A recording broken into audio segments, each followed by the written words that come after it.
ઉનાળાની ગરમીમાં લૂથી બચાવે તેવું ડુંગળીનું કચુંબર બનાવવા માટે ડુંગળીને ઝીણી એવી ચોપ કરી લઈશું. તો આ રીતે બધી જ ડુંગળીને કટ કરી લીધા પછી તેને એક મિક્સિંગ બાઉલમાં એડ કરી દઈએ. ત્યારબાદ ખલદસ્તામાં મીડિયમ તીખા હોય એવા 3 નંગ લીલા મરચાંને કટ કરી લઈશું. સાથે અડધી ચમચી જીરું, અડધી ચમચી મીઠું ઉમેરી સારી રીતે ખાંડી લઈશું.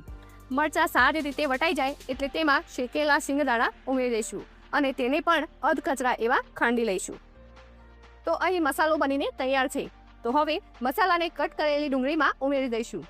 સાથે ખૂબ સારા એવા લીલા દાણા ઉમેરી દઈશું. મસાલામાં અડધી ચમચી હળદર, કાશ્મીરી લાલ મરચું પાવડર, ધાણા જીરું પાવડર અને સ્વાદ અનુસાર મીઠું ઉમેરી દઈશું. ઉપરથી ગરમ કરેલા તેલનો વઘાર રેડી દઈશું અને બધી જ વસ્તુને સારી રીતે મિક્સ કરી લઈશું. મિક્સ થઈ જાય એટલે ઉપરથી અડધા લીંબુનો રસ નીચોવી દઈશું અને સારી રીતે મિક્સ કરી લઈશું. તો અહીં એકદમ ચટપટું અને નવી જ રીતે ડુંગળીનું કચુંબર બનીને તૈયાર છે. તો એકવાર જરૂર ટ્રાય કરજો.